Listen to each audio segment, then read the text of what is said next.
Tonight on The Wrap, we'll meet again. Sky News understands a second round of peace talks between the US and Iran will probably take place in Islamabad next week. But could there be an extension to the ceasefire? I saw some reporting, again, bad reporting this morning, that we had formally requested an extension of the ceasefire. That is not true at this moment. More criticism of Sir Keir Starmer and a threat to row back on the UK-US trade deal. We'll hear what President Trump told our US correspondent. Plus, Auntie shrinks again. The BBC will cut up to 2,000 jobs, about 10% of its workforce. The cut's being set in motion ahead of the new Director General starting next month. A full independent review into maternity services in Sussex, as Sky News hears from women there who say they were failed by the NHS. Moving mountains, an £8 million operation finally begins to clear one of Britain's biggest ever fly tips, but it might take 6 months to finish. Well, we discuss the day's biggest stories with the political editors of the Daily Mirror and The Sun, Lizzie Buchan and Jack Elsom. Plus a first look at the front pages of tomorrow's newspapers, including reports of China's frustration on events in the Middle East.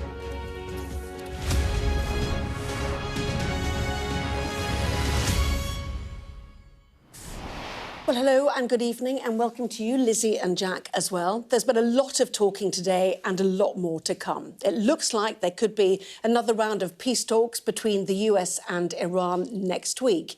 Mediators from Pakistan are in Tehran tonight to try to broker a resumption in discussions. Tonight also, Israel's cabinet has held a meeting about a possible ceasefire in Lebanon. The US President has been talking again to our US correspondent Mark Stone. Another dig at Sir Keir Starmer and a threat to amend the US-UK trade deal among the topics they covered. We'll hear more from him about that in a moment. But first, Lizzie and Jack, a very quick word from both of you. Trump now talking about looking out for an amazing 2 days, suggesting the war, I view it as very close to over. Well, he said that before, didn't he? And obviously, here we still are. I think the beauty about negotiations and diplomacy is that it's a failure until there's a breakthrough. And I think that Donald Trump is banking on a breakthrough. You know, it does seem that I think that this war has lasted much longer than he expected. It was not the quick operation a la Venezuela, which he bargained for at the beginning, mainly because the Iranians have managed to really weaponise that Strait of Hormuz. But also, I don't think he really thought that they would be the radical Islamist regime that they are, in which hard military power can't crush them under the foot. Lizzie.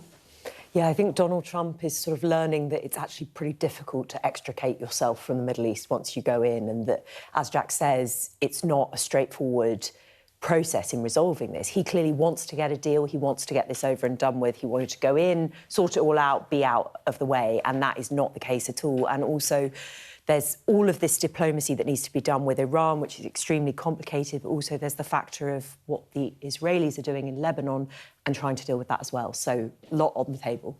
Well, let's take a look at Donald Trump's latest missive, shall we, on Truth Social. This is what he had to say. China is very happy that I am permanently opening the Strait of Hormuz. I'm doing it for them also and the world. This situation will never happen again. They have agreed not to send weapons to Iran. President Xi will give me a big, fat hug when I get there in a few weeks. We are working together smartly and very well. Doesn't that beat fighting? But remember, we are very good at fighting, if we have to, far better than anyone else, President DJT. Well, let us bring in our US correspondent, Mark Stone, a man busy making headlines of his own since we spoke this time last night, Mark. And we will certainly discuss your phone call with the US President in just a moment. But you also attended the news conference, that news briefing with the White House Press Secretary Caroline Leavitt and others today. What did we learn, Mark, about the prospect of talks? Islamabad, likely when, and with what optimism? There's momentum. I think there's no doubt about that. Whether you look at the president's Truth Social feed, a bit of it you just read out there. His call with me last night, there was a bit on Iran there. The press secretary, or indeed the vice president, it feels like something is happening. Now, it's always worth saying with the president that he likes to put topspin on stuff. I mean, he can claim that there is more progress than there is to kind of create a sense of momentum and almost kind of jumpstart things. But I think it is the case that something's happening. I mean, we know that the Pakistani field marshal, the top guy in the Pakistani military, who Donald Trump respects and who has been a key mediator, he is in Tehran right now, hugs with the Iranian foreign minister. So they want to further things. The Americans want to further things as well. And so I think, there will be some progress over the days ahead. And Caroline Levitt, she talked about the talks being productive and ongoing. She said that the president feels good about the prospect of a ceasefire. He told me, when I asked him if he thought there would be a deal in the next couple of weeks, he said it was very possible. Have a listen to Caroline Levitt talking this afternoon. I saw some reporting, again, bad reporting this morning, that we had formally requested an extension of the ceasefire. That is not true at this moment. We've remained very much engaged in these negotiations, in these talks. You heard from the vice president directly and the president this week that these conversations are productive and ongoing, and that's where we are right now. Yes, as you mentioned, Mr. Trump telling you personally it was very possible the US would strike a deal with Iran before the King visits. But the bit that's been picked up from everybody here, including, as we'll hear in a moment in Prime Minister's questions, was this threat of pulling the UK's trade deal as he continued to berate the British Prime Minister. Yeah, a threat, no question.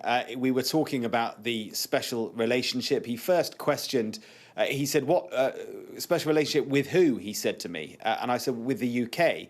And then he went into a really quite an angry and almost sort of disappointed reflection of the direction that he sees Britain having gone in, which, on energy policy, on immigration policy, he just thinks it's all wrong. And he's blaming that on Keir Starmer. It's a remarkable turnaround from the effusive friendship they appeared to have just a few months ago. He did have a huge amount of praise for the King. We'll talk about that in a moment, if you like. But on the special relationship, when I asked him about that, he said, well, it's been better, but it's sad. And we gave them a good trade deal, better than I had to, which can always be changed. So a real threat there that because of the direction of Britain, which he seems to think he's got something to do with him. And I put that to him. I said, what's it got to do? Effectively said, what's it got to do with you? Why should you, the American president, be lecturing our own prime minister on how to run the country? And he said, well, I shouldn't, but people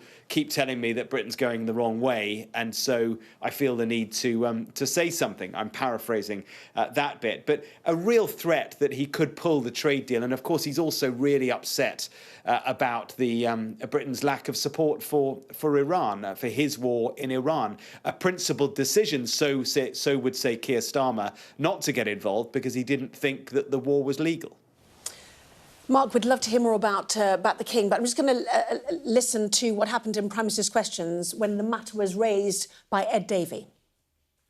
In a phone call with Sky News last night, President Trump has threatened to rip up his trade deal with the UK as punishment for us not joining his idiotic war in Iran.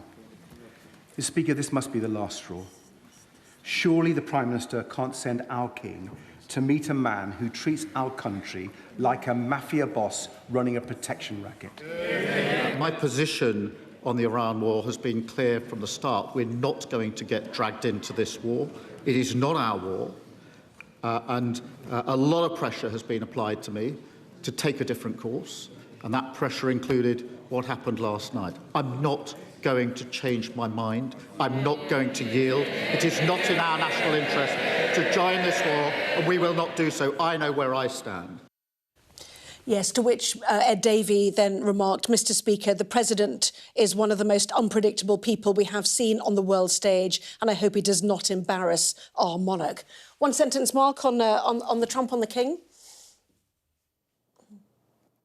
Well, he's very excited. I mean, as I say, he pivots one way and the other. And on the King, he said, I said, which bit are you looking forward to the most? It's a 4-day visit. We talked about that last night. And he said all of it, just being with him. I've known him a long time. He's wonderful, a wonderful person. And he didn't seem to think that there was any awkwardness, given that he is basically daily knocking, having a pop at Britain. He didn't see that as any sort of conflict with the King. He sees the two, politics and pomp and royalty, as completely distinct. Mark, really appreciate it. Thank you very much indeed. And we'll no doubt talk more in the coming days. In the meantime, of course, the other discussions underway, the Israeli Security Cabinet discussing whether there should be a ceasefire with Lebanon after meetings at an ambassadorial level in Washington this week. We've had this, though, from Iran's Parliament Speaker, Mohammad Bagher Khalibaf, who has just posted this on X. The completion and consolidation of a comprehensive ceasefire in Lebanon will be the result of the steadfastness and struggle of the esteemed Hezbollah and its heroism, as well as the unity of the axis of resistance. The United States must commit to the agreement. The resistance and Iran are one and the same entity. Whether in war or in a ceasefire, America must back away from Israel's first mistake. So fully supportive, Lizzie, there, of what we call the proxies, what they call their allies, or one entity, as it seems from that. Yes, exactly. I think it's very clear there that Iran sees the actions of Israel in Lebanon against Hezbollah as a complete violation of this ceasefire. I mean, it's been quite difficult to tease out the details of what's actually contained in what was supposed to have been agreed, but clearly there were very different opinions about it, which has now meant that this ceasefire is very fragile. Yes, and in terms of the Iranian ceasefire discussions, reports tonight that the Americans wanted Iran to cease enrichment of uranium for 20 years. We know that's one of the sticking points. Clearly what was happening in Lebanon was another. Yes, and apparently what we're hearing is that Iran said that actually they will pause their nuclear enrichment programme for 5 years, a quarter of what the Americans were asking for. Now, that is clearly totally unpalatable to Donald Trump, who has made so much of his attacks on the previous administration, especially Barack Obama, for signing that Iran deal back in 2016, I think it was, where he talks about how Barack Obama gave the Iranians bags of cash to try and pause this deal, and ultimately it was totally futile because the Iranians cracked on regardless. And so nuclear clearly a key part of Trump's asks in trying to extract concessions from the Iranians here. Well, we all know about the economic backwash, don't we, as you fill up your fuel or you seek your heating oil latest tariffs. But in the meantime, the US Treasury Secretary, Scott Bessent, is under pressure to reassure the markets and the American people, indeed, during this period of what you might call extreme uncertainty over the Iran war and its impact on the US and the global economy. But what he had to say earlier today contrasted, certainly, with the take of the UK Chancellor. Let's listen to them.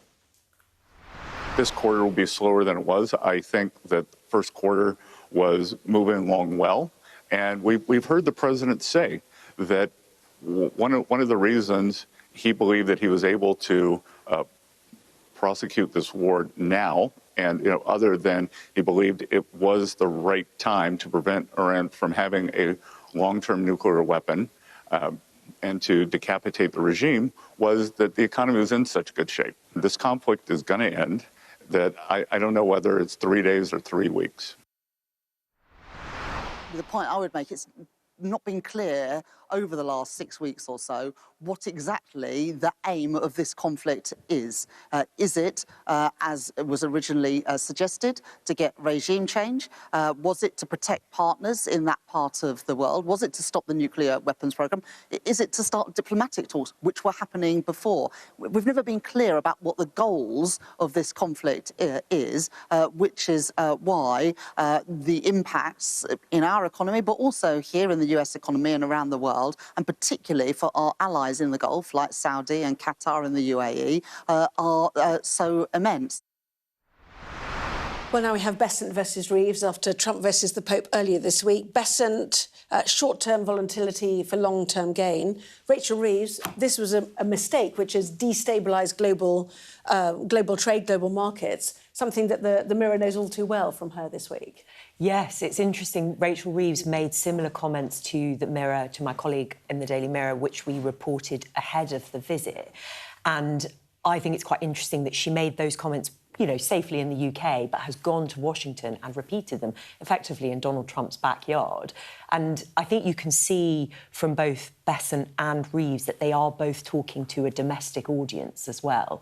You know, the White House is trying to calm the public in some ways, trying to make it look like everything's totally under control.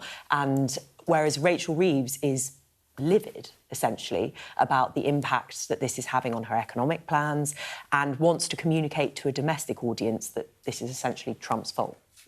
Interestingly, the US stock markets are not doing too badly. One of them hit an all-time high today. The S&P described as roaring back from losses, a two-week rally for them. You know, some bit, I mean, that's on optimism that this might be coming to an end, presumably. But, you know, how you square the discussions with the ceasefire with ongoing and potentially continuing volatility is something that presses all governments right now, including those who've travelled to Washington. Yes, totally. And that's because people see the price of their weekly shop, the price of filling up their car, going up as a result of this war.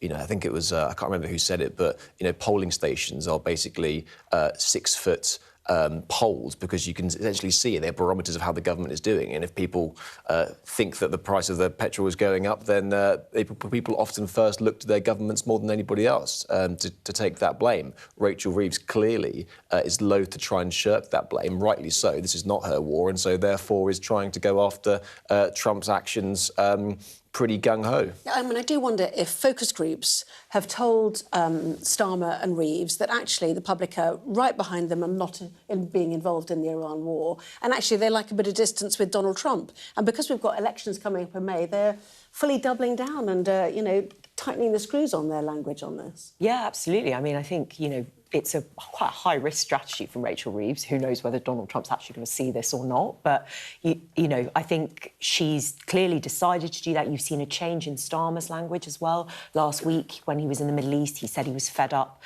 of Donald Trump and Vladimir Putin's actions affecting British consumers. And, you know, the US is our sort of closest ally. Comparing Trump to Putin shows how frustrated the government is, but also how much they feel that they really need to distance themselves from this. Well, we will discuss all of it in the newspapers at 10:30, including this, the Financial Times. We reminded you of Trump's earlier Truth Social post about how the Chineses promised not to sell weapons to Tehran. The FT has done an investigation suggesting Iran secretly acquired a Chinese spy satellite that has given them a powerful capability to target US military bases. So we'll discuss more on that. And also at 10:30, we'll hear from our economics and data editor, Ed Conway, who is in Washington actually with the Chancellor at the IMF, but he'll have more breaking news as well, so stay tuned for that. In the meantime, more jobs are going at the BBC. Staff were told this afternoon that up to 2,000 posts are being cut. That is about a tenth of the corporation's workforce to try to reduce costs. Well, the announcement comes before the former top Google executive Matt Britton takes over as BBC Director General. That's next month. Here then is our arts and entertainment correspondent, Katie Spencer. In the last few years, the BBC has been under immense pressure to make savings. But after stripping every bit of fat from the bone, now comes the news employees had been dreading. A significant downsizing of staff, with 1 in 10 roles set to go. The corporation's interim Director General, Rodri Talfin-Davies, delivering the bad news. While staff were told bosses have no choice if they're to ensure the BBC's survival, it was still a bitter pill to swallow. Broadcasting union Bet2 among those criticising today's announcement. Inevitably, there is going to be another huge impact, both inside the BBC but across the whole of the creative industries. You know, at a time when media consolidation is in the news every day, I think the BBC and a distinct UK voice is more important than ever. The BBC employs about 21,500 people in the UK, and it's believed as many as 2,000 jobs are being cut. Those listening in told me it was a pretty bleak picture painted to staff at the meeting. Savage is how one insider described it, with another saying it feels almost like the Hunger Games. As a taxpayer-funded institution, the BBC has to prove it's providing the best value for money. But of course, when the licence fee began 80 years ago now, there was no competition. Now, in a vastly transformed media landscape flooded with choice, the number of households willing to pay for the BBC is declining. The challenges for the BBC are immense.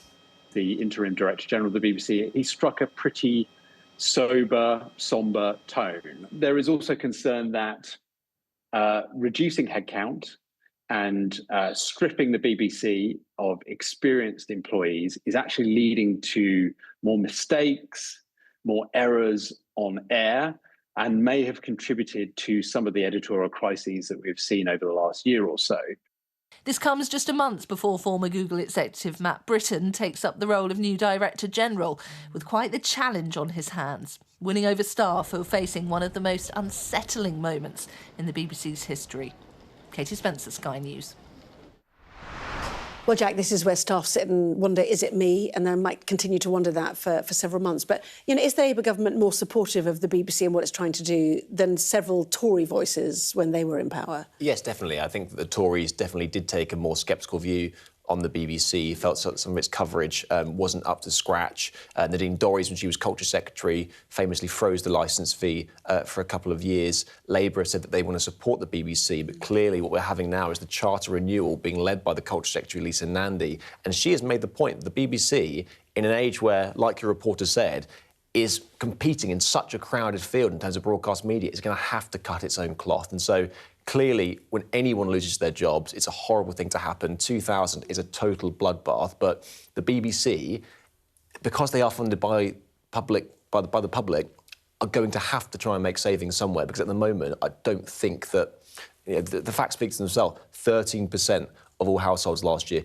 didn't pay the licence fee. That's about 3.6 million. That is a 30-year high in terms of the BBC's existence. And so changes were going to be inevitable, I think. Yes, and, you know, viewers sit there wondering, you know, whether their favourite show is going to get axed, because that's what cutting your cloth means, doesn't it, actually? It's not just losing staff, it's losing whole segments and so on. What happens, though, in this changing media landscape that we are all in right now, let's be honest about it, and we've all been impacted by it, is how you compete when you're losing revenue against the big streaming players in the States and elsewhere, for example? Yes, that's right. And I think, as you say, the marketplace is so crowded and there's been such a change in the way people consume their news. It's not just, you know, they're buying their newspapers and they're sitting down at a set time to watch the news. So much of people's news consumption is coming through social media.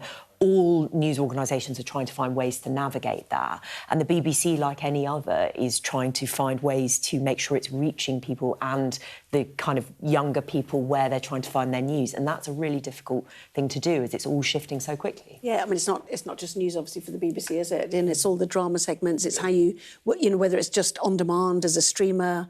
Anyway, I mean, I'll say the argument is with that, and, you know, often the proponents of the BBC say, think about, it's not just news. People often have this argument about, is the BBC sort of like going to tempt the bias of various things? And, you know, you can argue that's the cows come home. But BBC purists go, think about all of the great programmes they do. Think about Call the Midwife. Think about Line of Duty and the rest of it.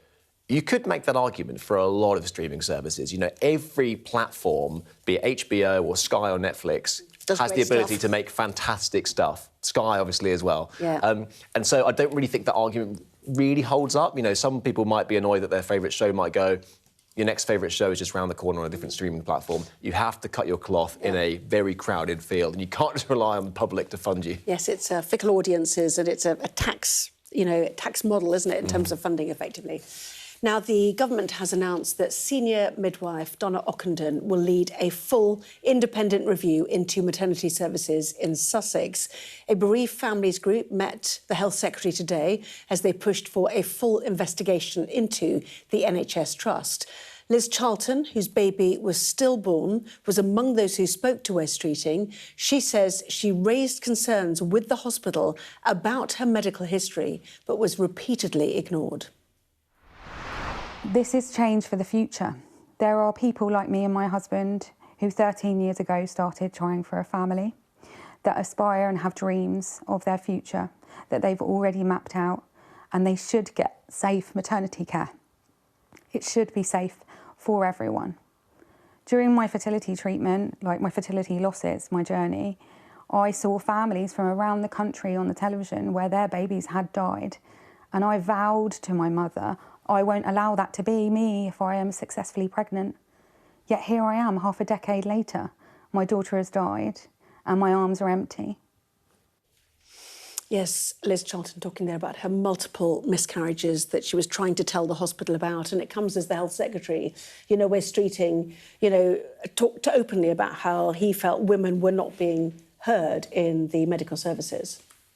Yes, Wes Streeting, I believe, has relaunched the Women's Health Strategy, which was launched by the Conservatives in 2022, and I don't know, I'm sure many of your female viewers might feel the same way, that not a lot has really changed in that time, that, you know, you can make complaints about things and not feel taken seriously. And obviously the video we've just seen, this is a very extreme, the most sort of terrible end of women just receiving appalling care, and there being devastating consequences for it. But it seems to be really embedded across the board. There are so many examples of women not being listened to, their pain not being taken seriously, and this is another attempt to try and get to grips with it, but it's a really intractable problem.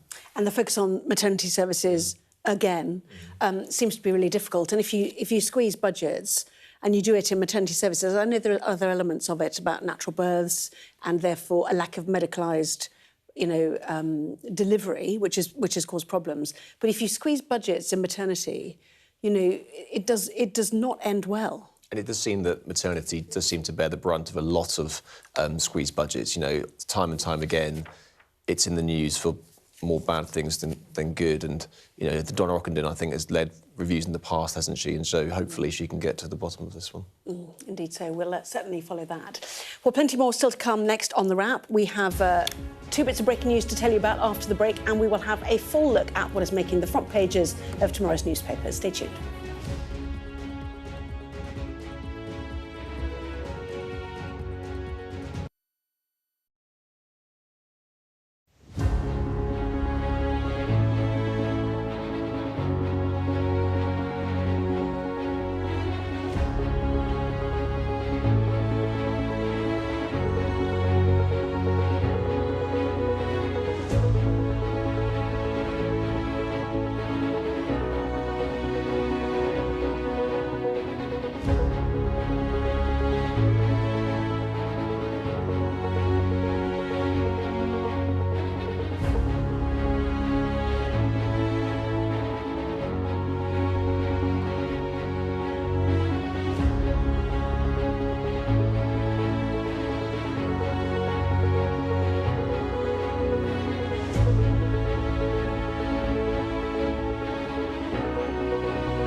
I urge you not to look away.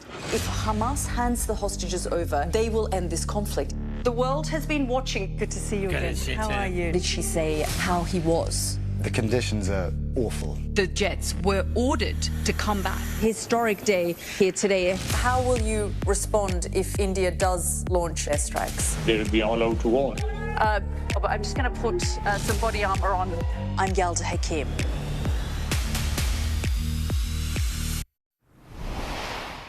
Well, let us bring you some breaking news and an announcement from the Chancellor about help for businesses with their energy costs, but not for another 12 months. Let's find out more and speak to our economics and data editor, Ed Conway, who was with the Chancellor during her visit to Washington. And what a fascinating day you have had there, Ed, certainly. But let's talk the specifics about this help, shall we? How significant is it? And why is it coming in 12 months when energy costs are so difficult for so many companies now?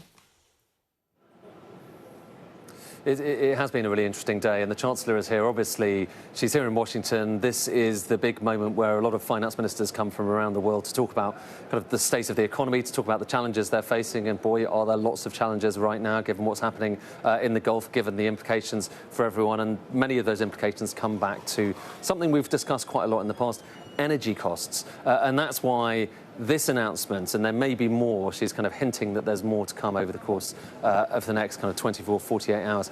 This announcement is one of the things she's wanted to talk about.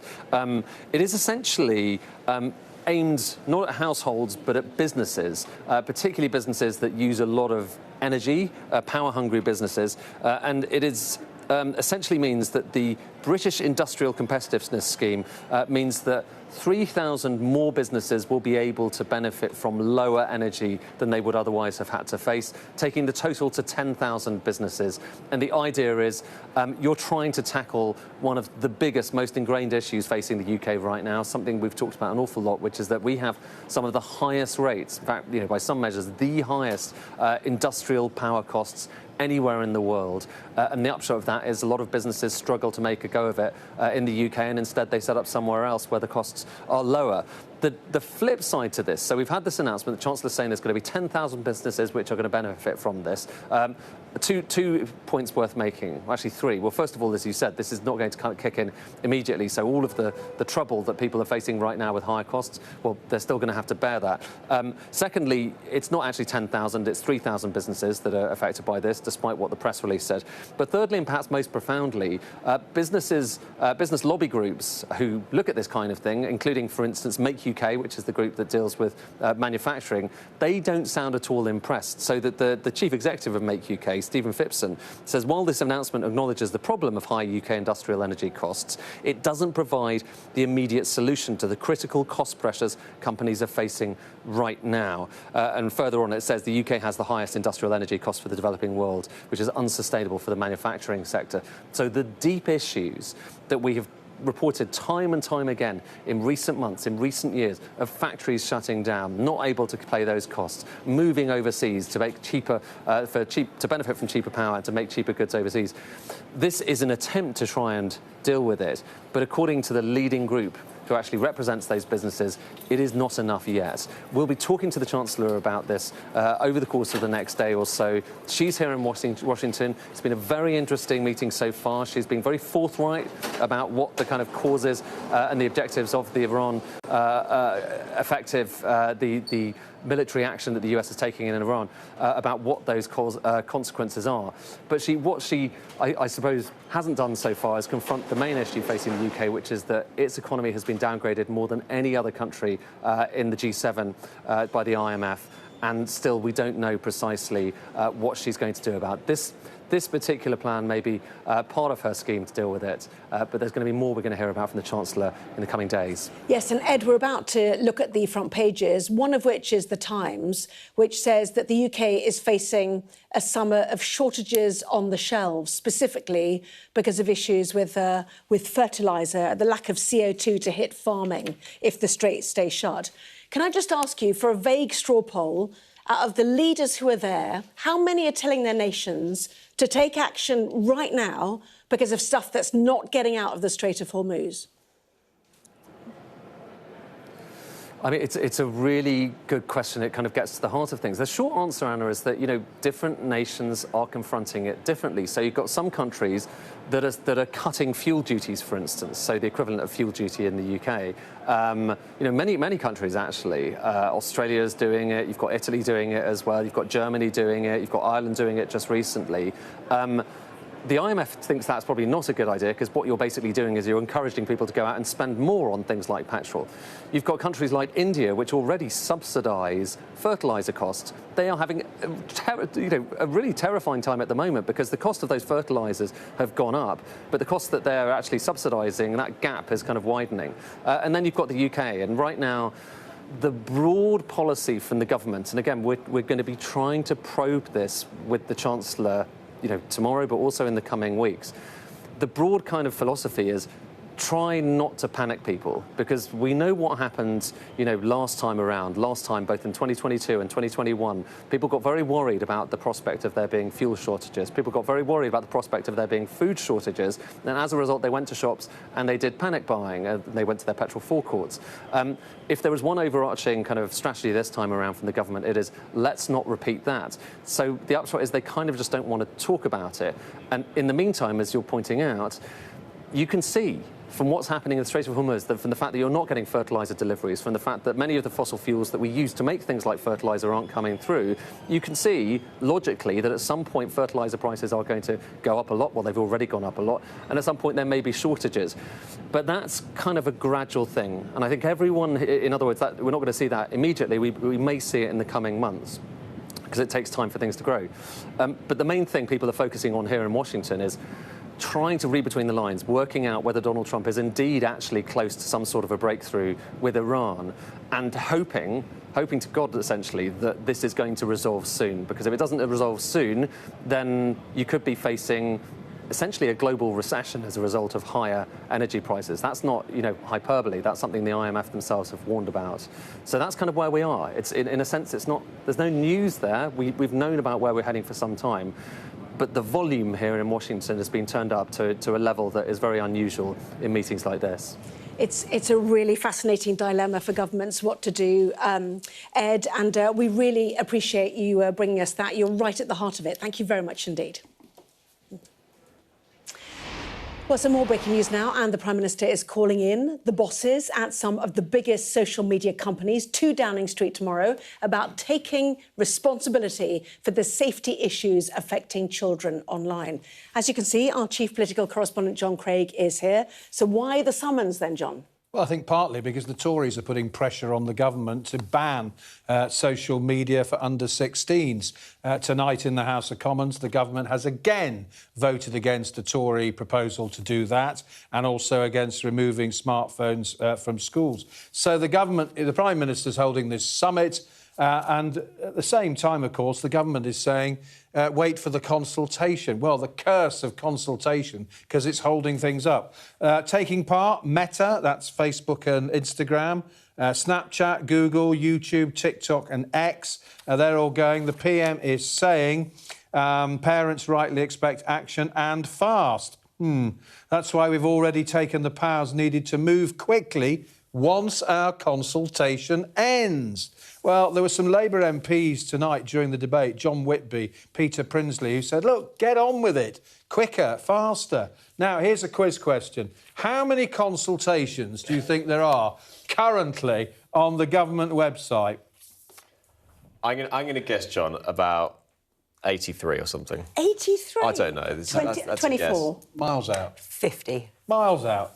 According to the government's website, Gov.uk is currently home to 3,600 consultations, with more being added every day. Now, obviously, some are big, some are local little ones, but the big ones are this social media one, there's a digital ID one, there's independent leave to remain on immigration, flexible working, local government reorganisation. Of course, the government wants to postpone those elections. Now, apparently, most consultations only get 200 to 400 responses. Council Tax Administration got 3,000.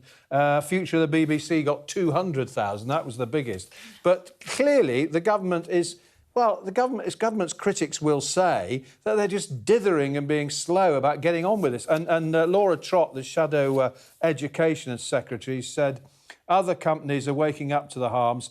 Under Keir Starmer, the UK is falling behind. I will keep fighting till Labour set out when they're going to commit to a ban. Now, of course, that bill's now got to go back to the Lords again, more ping-pong, more delays. I was at the funeral yesterday of Phil Willis, the former Labour minister, and Tony Blair opened his tribute by saying, in politics, there are two types of politicians, the steadfast and the hedgers.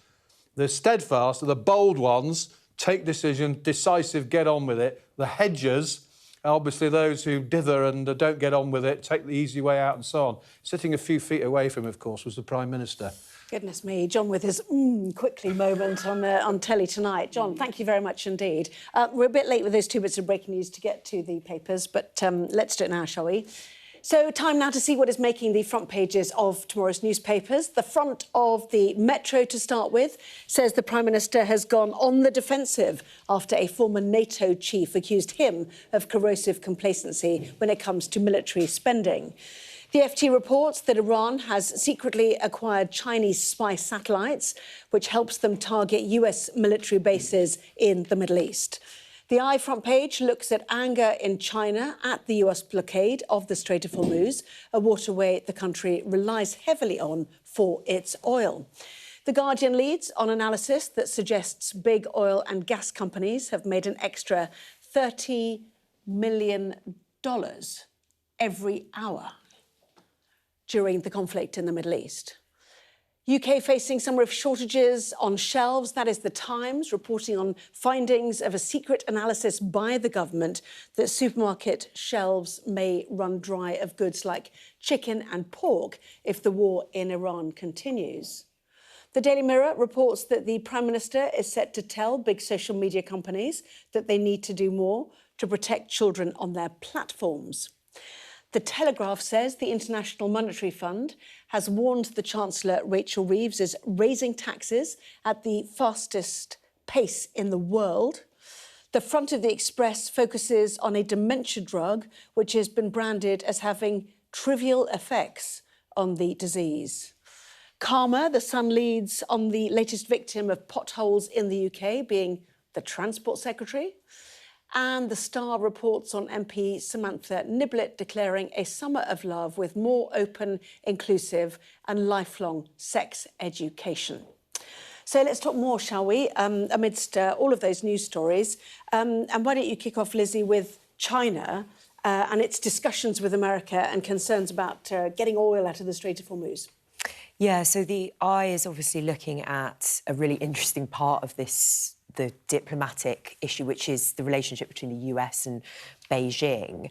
And China has expressed anger at the US blockade of the Strait of Hormuz because I think Chinese vessels had been making their way through it before Donald Trump decided that he was going to impose this latest blockade. And it's interesting, President Trump had been planning to go out to Beijing, and I believe that there's going to be a summit sort of in the coming weeks. And Trump has said that China's very happy and has agreed to stop selling weapons to Tehran. But obviously not everything is quite as it seems, as the FT front page also points out. Well, let's go to the Financial Times, shall we? But this is about, there was a post from Donald Trump today on Truth Social saying he's going to get a big warm hug from President Xi when he goes for this delayed visit, and that they promised not to sell weaponry to Iran. And here the FT has done an investigation which suggests that Iran secretly acquired a Chinese spy satellite system that gives them a powerful capability to target US military bases. They used leaked Iranian military documents to show that this specific satellite was acquired by the IRGC.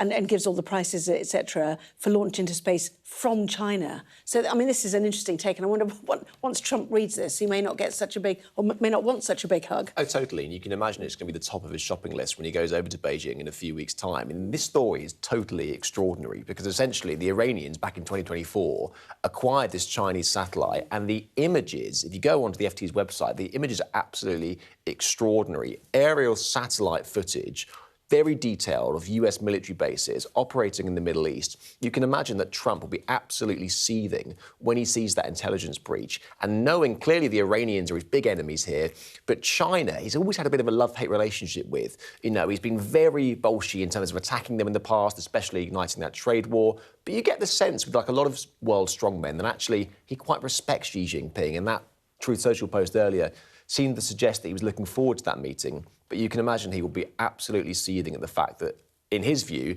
China is helping Iran spy on the US.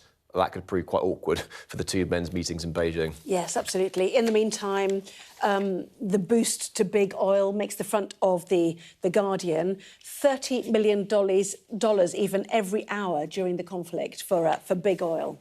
Yes, I mean, this story is quite interesting when you refer back to the difference between Scott Bessant's perspective and Rachel Reeves's perspective on the conflict. I mean, it is shocking the amount of sort of the windfall war profits that are being made by some of these big companies. And it shows that this war is obviously going to have a long tail, a long fallout for American consumers and, you know, ordinary people and businesses across the world, but some people are making a lot of money. Yes, and actually, interestingly, when you heard the Prime Minister talk about this when he came back from the Gulf, he said two of the things he was going to focus on was energy security, which, of course, the Americans have and we do not, and secondly, doubling down on net zero, which is a fascinating take when the US president is almost daily putting pressure on the British government to do more in the North Sea. Yeah, and it's not just the US president, it's people back at home as well. You know, clearly the Conservatives, Reform, even some Labour backbenchers making big hay of this international crisis to pile pressure on Keir Starmer and Rachel Reeves to commence more drilling licences in the North Sea. Now, clearly we have these two big oil and gas fields in terms of Jackdaw and Rosebank, which currently are on ice because Ed Miliband is reviewing whether or not he's going to grant these licences after another a court review?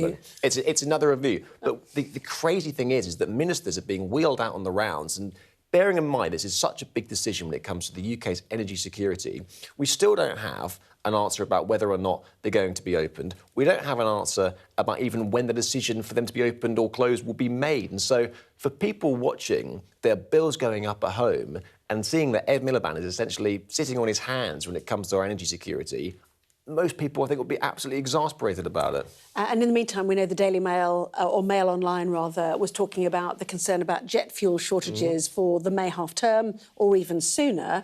Now, tonight, Lizzie, The Times is talking about the UK facing a summer of shortages on the shelves. Why is this?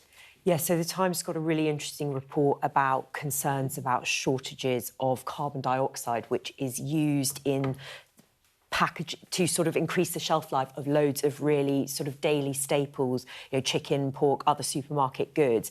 And I think we had this before in 2022, and there was a real problem with this shortage.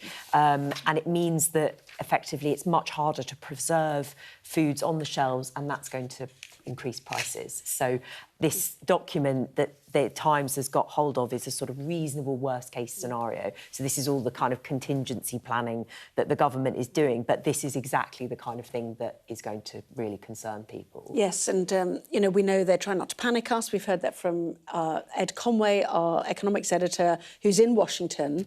But at what point do they need to start saying, actually, maybe you should work from home if you want to save your own, you know, fuel bill, your own travel bills?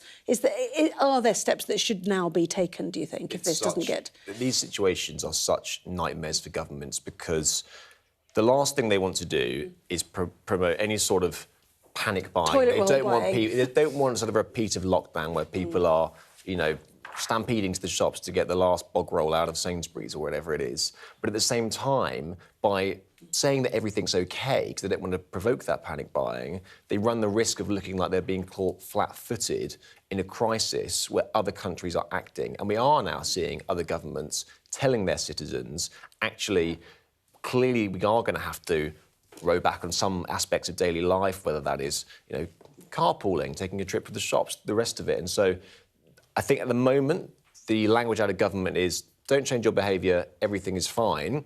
With these type of situations, everything is fine until it's not. Well, the good news about that Times article is that clearly we now know that the government is carrying out analysis. They say secret government analysis is found about these CO2 shortages. So at least we know that is underway. Yes. In the meantime, the Daily Telegraph reports again on what the International Monetary Fund is saying to Rachel Reeves, who is in Washington. Firstly, we know that growth has been downgraded. Now they are telling her that she's raising taxes at the fastest pace in the world.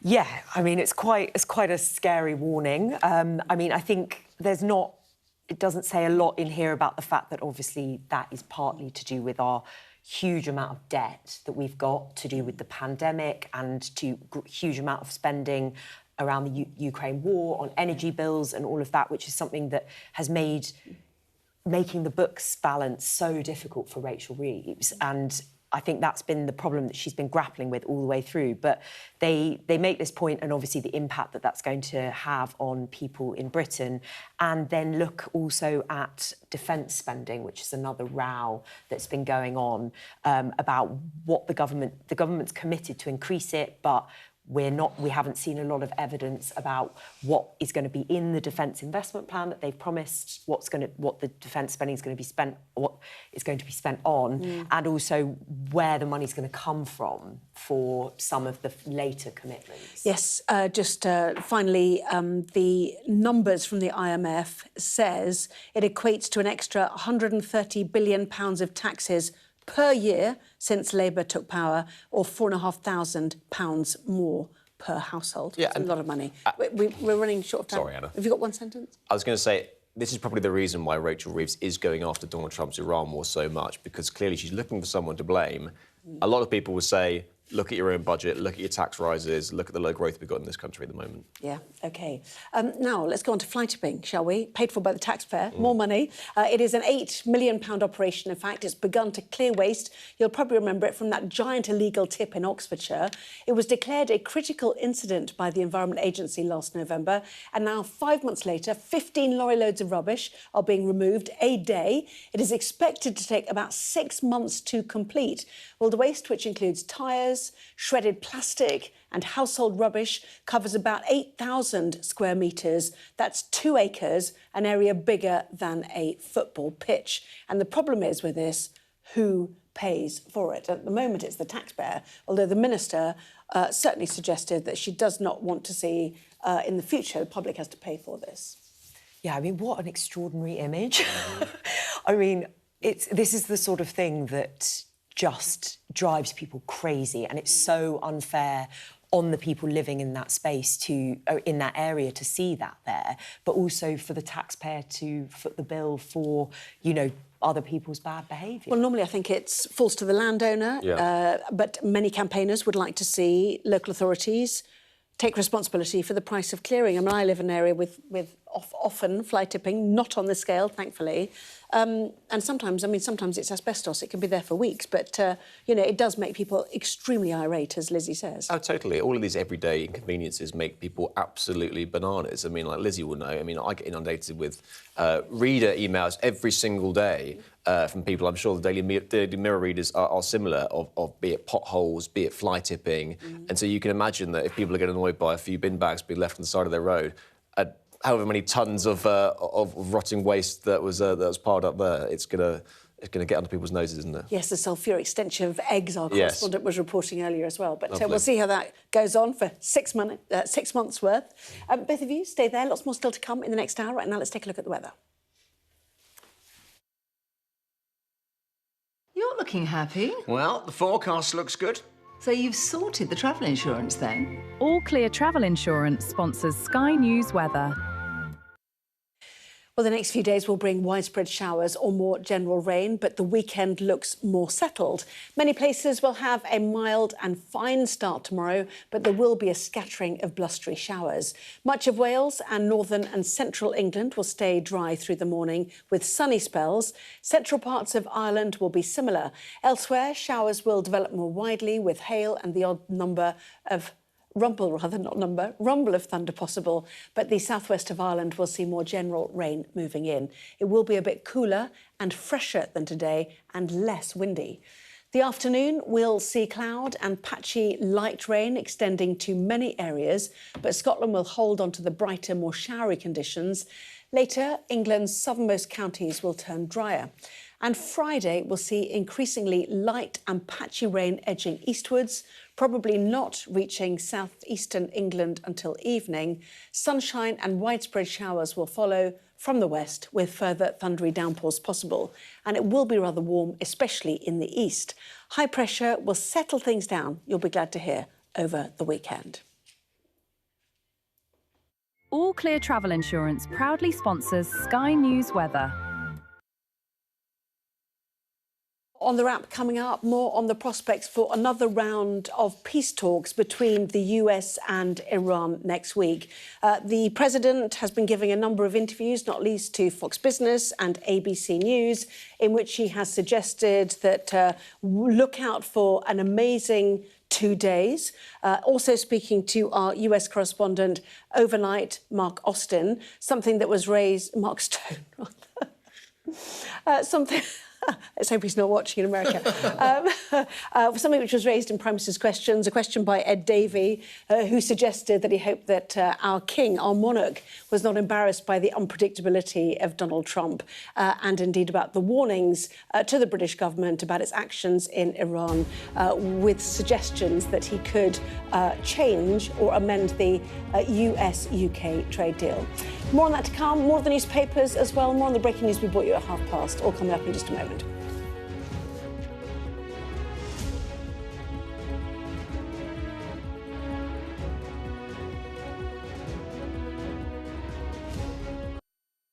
What's the best thing about being a Sky News presenter? Perfect.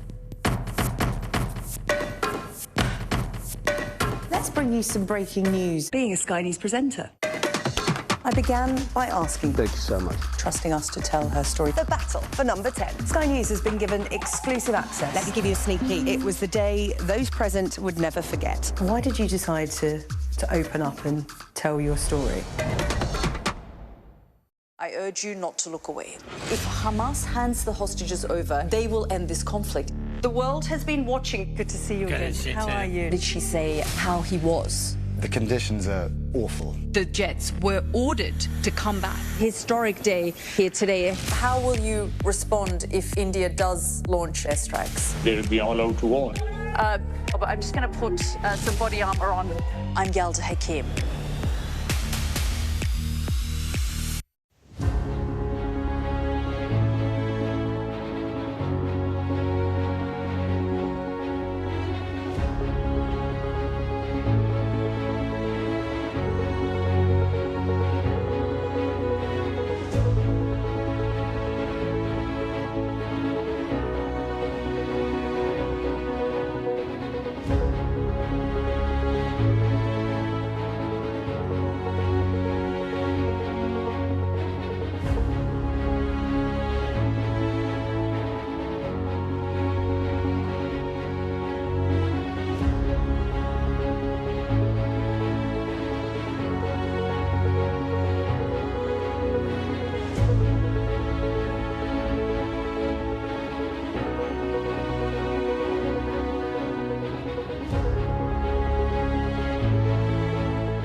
Tonight on The Wrap, we'll meet again. Sky News understands a second round of peace talks between the US and Iran will probably take place in Islamabad next week.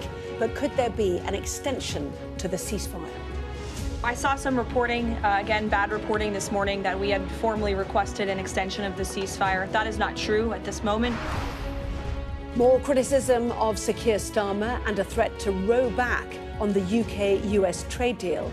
We'll hear what President Trump told our US correspondent. Plans to cut electricity bills for more than 10,000 manufacturers. But how switched on is the government to the energy pressures facing British businesses?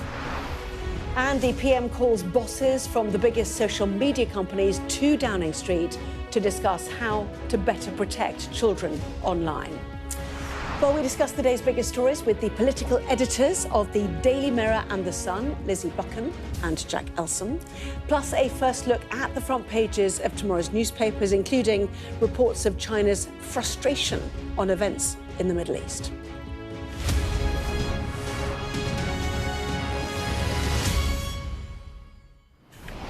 Well, hello and a very good evening, and welcome to you as well, Jack and Lizzie. So a lot of talking today and a lot more to come. It looks like there could be another round of peace talks between the US and Iran next week.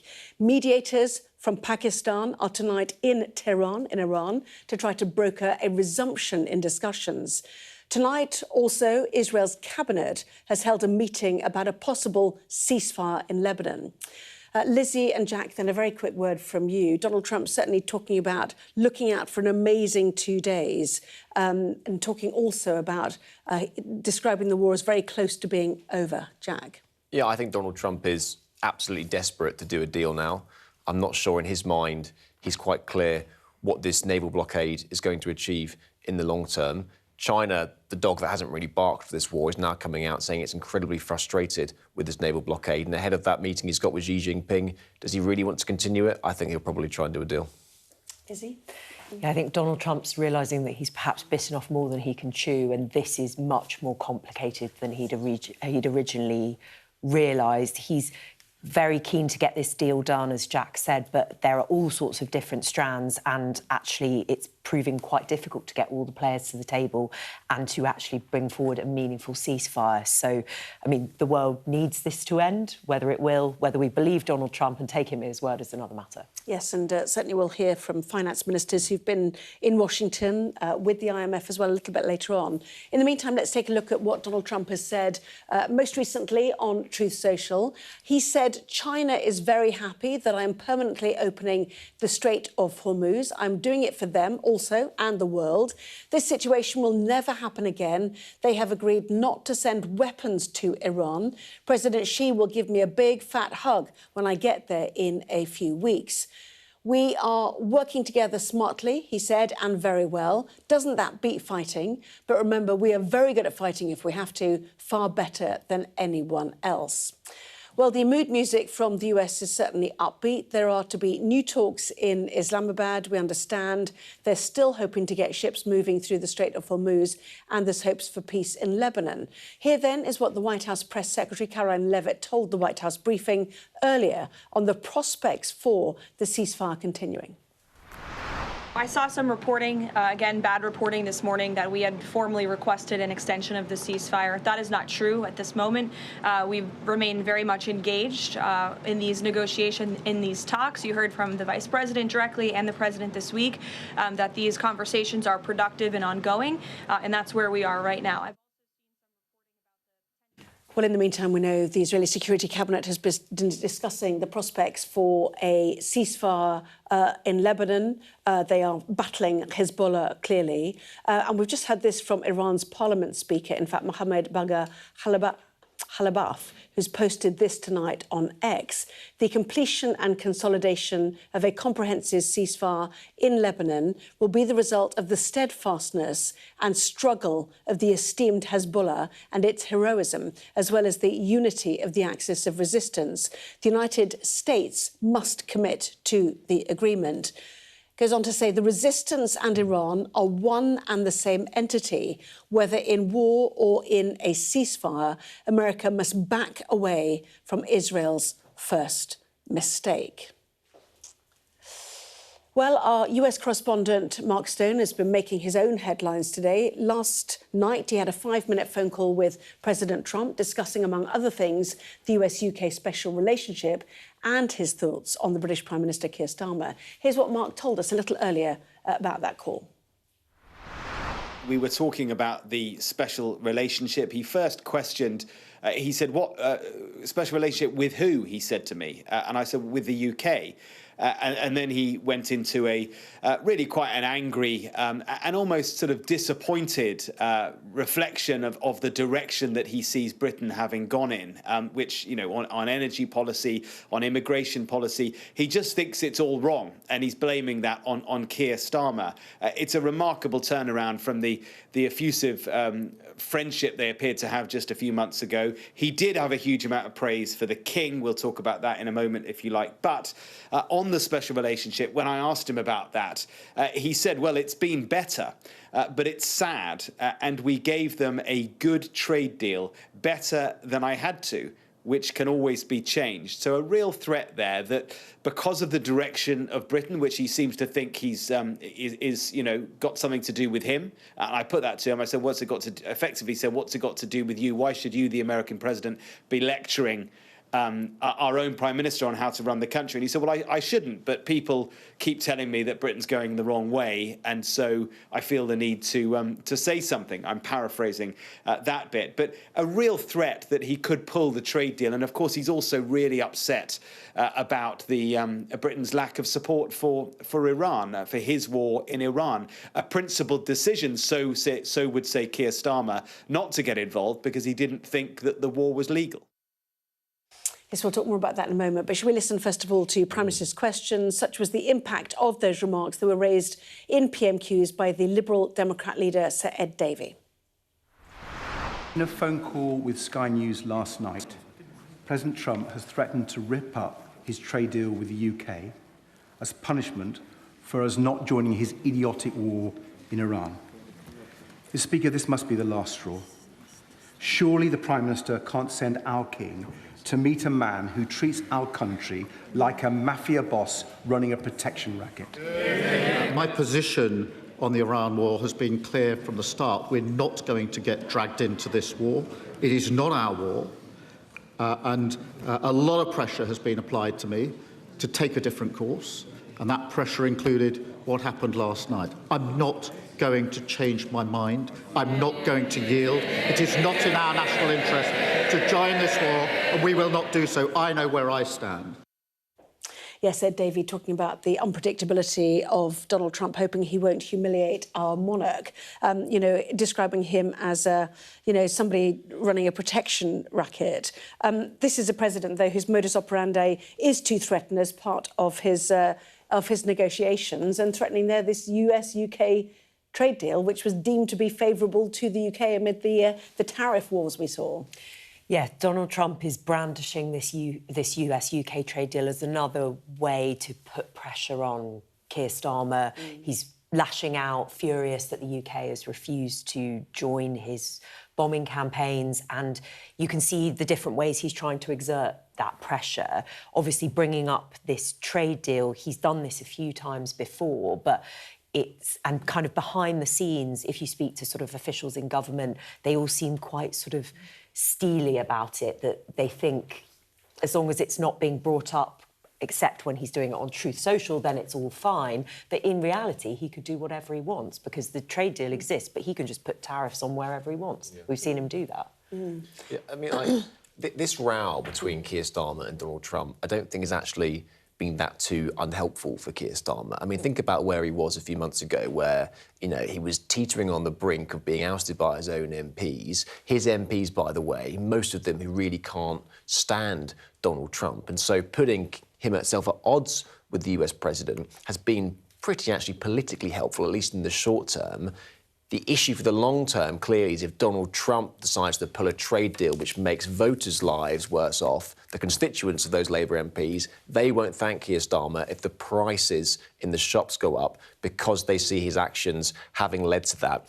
But I do agree with Lizzie. I think that actually the actual benefits of this trade deal so far have been pretty overstated by the Prime Minister and Donald Trump. You know, like lots of the steel and aluminium tariff reductions haven't kicked in. We were promised zero-rated tariffs on steel and aluminium, properly hammed up by Keir Starmer at the time. It hasn't even happened yet. And so, you know, it's a big threat by Donald Trump, but I don't think they're getting too dicey about it in government right now. Yes, it's the impact of the economy, isn't it, for everybody, governments, businesses, all of us included. The US Treasury Secretary, Scott Bessent, is certainly under pressure to reassure the markets and the American people during this period of extreme uncertainty over the Iran war and its impact on the US and the global economy. But what he had to say earlier today contrasted certainly with the take of the UK Chancellor. Let's listen to both of them. This quarter will be slower than it was. I think that the first quarter was moving along well. And we've heard the president say that one of the reasons he believed that he was able to prosecute this war now, and other than he believed it was the right time to prevent Iran from having a long-term nuclear weapon, and to decapitate the regime, was that the economy was in such good shape. This conflict is going to end, that I don't know whether it's 3 days or 3 weeks. The point I would make is not been clear over the last 6 weeks or so what exactly the aim of this conflict is. Is it, as was originally suggested, to get regime change? Was it to protect partners in that part of the world? Was it to stop the nuclear weapons program? Is it to start diplomatic talks, which were happening before? We've never been clear about what the goals of this conflict is, which is why the impacts in our economy, but also here in the US economy and around the world, and particularly for our allies in the Gulf, like Saudi and Qatar and the UAE, are so immense. Yes, and we have to remember that the US is energy secure, if we can put it that way. So they have less concerns about buying in or where they are going to get their energy from. But Scott Bessent there suggesting the message is the short-term volatility for rather long-term gain. Whereas for Rachel Reeves, frankly saying it is a mistake, which has destabilised the global economy. Yes, very conflicting messages from them. But I think you can see that they're both trying to talk to a domestic audience. Scott Bessent is trying very hard to reassure both the markets and the public. The White House, you can see, are clearly seeing the jitters amongst the American public about rising costs of petrol, food prices, that sort of thing, trying to show that it's all going to plan, it's all completely under control, which it clearly isn't. Whereas Rachel Reeves, I think, is looking at this and saying, we're going to get blamed for the impact of this on by the British public, but actually this is not our war, this was not our decision, and I'm going to say that clearly and say this is Donald Trump's fault. Yeah. Shortages, that is a question no doubt the government is considering. We hope there are, even though there's not been any messaging on it, as there is, we know, in other countries. And yet the Times now starts to talk about what they call secret government analysis has found that Britain could face shortages of chicken, pork and other supermarket goods by this summer if the war continues. And the problem seems to be that farming and hospitality would probably be hit earliest and hardest, given that CO2 is used to help increase the shelf life of food, such as salad, packaged meats and baked goods. It's used in the slaughtering of nearly all pigs and more than 2/3 of chickens, and the sector is not thought to have much by way of surplus supplies. It's one of those byproducts, obviously. Yeah, exactly. And, largely the discourse about the closure of the Strait of Hormuz has revolved around oil, but obviously lots of other materials and products are also hit, CO2 being one of them. As you said, absolutely critical in lots of packaging. It's a great scoop by the Times, but it's the sort of story where inside government they'll be tearing their hair out because it's the sort of thing that which really sends the jitters amongst the public who look at the word shortages and think, oh my goodness, I need to make sure I'm prepared. And then you get preppers, you get people stampeding to the supermarket to try and hoard and stuff their cupboards full in case the worst case scenario happens. The government right now is at pains to tell people, don't panic, everything's fine.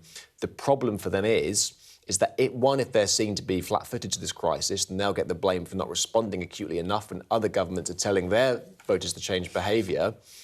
But also, clearly, you know, they are some of the problems in this, you know, which are happening to this. Lizzie says that Rachel Reeves didn't start this war, Keir Starmer didn't start this war, and she's absolutely right. And for that, you've got to have sympathy for them. But also, and the IMF said it yesterday, we are more exposed in this country than other nations around the world because we don't have secure energy security and the like. And so, you know, Rachel Reeves will get some of the blame for it. Yeah, I mean, to be fair, they say breweries would also be hit because CO2 is used to make drinks fizzy. Concerns were raised about shortages coinciding with the FIFA World Cup. That's the worst thing of all, isn't it? Which begins on June the 11th. Anyway, that isn't, but I do it as an aside. The point is, we saw how the Tories got clobbered, you know, during and post-COVID, about not being prepared enough. And the good thing about the Times story is it looks like at least analysis is being done. The Lib Dems have come back on this tonight, responding to the Times reporting, and say the government which says the government has carried out the impact on food supply. Lisa Smart MP, Lib Dem cabinet spokesperson, said this shows how Donald Trump's reckless war in Iran could soon hit our supermarket shelves and critical industries. The government needs to come clean and publish this analysis. People deserve to know the potential impact and what contingency plans are in place to protect them. Do you support that? Is it time we saw what work they are doing? I mean, I would always like to see all of this stuff, but I would say I can understand why the government doesn't want to publish this sort of thing, because they actually do so much contingency planning for everything that's going on. And we saw this during the Brexit years. There were loads of documents about worst-case scenario planning for a no-deal Brexit. I'm sure you remember there was the queue of lorries and that sort of thing. There was also loads of COVID contingency planning, and they do pandemic preparedness and all of that now. Well, so they did pandemic preparedness as if it was a flu, but anyway... Yes, yeah. But they do, you know, they do those sorts of exercises, and so I suspect they don't want us to see this because they don't want people to panic, and they don't want people... And they'll say, you know, if we went to the government on this, they'd say, oh, you know, this is a worst-case scenario, whatever. But it is clearly something that they think that they need to worry about seriously. Well, they seem to suggest in this analysis officials plan to prioritise healthcare and civil nuclear energy, believing that a collapse in CO2 stocks could raise a risk to life through a lack of dry ice to cool blood supplies, organs and vaccines, as well as to the electricity supply. Yep, you're right, let's not see it. It's dangerous stuff, certainly, isn't it? Yeah. But we'll hear more from Rachel Reeves. I think Ed Conway's going to speak to her tomorrow. So let's talk about Ed, shall we? Because there was breaking news about 45 minutes ago and an announcement from Rachel Reeves about help for businesses with their energy costs, but not for another 12 months. Here's the assessment then of our economics and data editor, Ed Conway, who was with the Chancellor during her visit to Washington. It has been a really interesting day, and the Chancellor is here. Obviously, she's here in Washington. This is the big moment where a lot of finance ministers come from around the world to talk about kind of the state of the economy, to talk about the challenges they're facing. And boy, are there lots of challenges right now, given what's happening in the Gulf, given the implications for everyone. And many of those implications come back to something we've discussed quite a lot in the past: energy costs. And that's why this announcement, and there may be more, she's kind of hinting that there's more to come over the course of the next kind of 24, 48 hours. This announcement is one of the things she's wanted to talk about.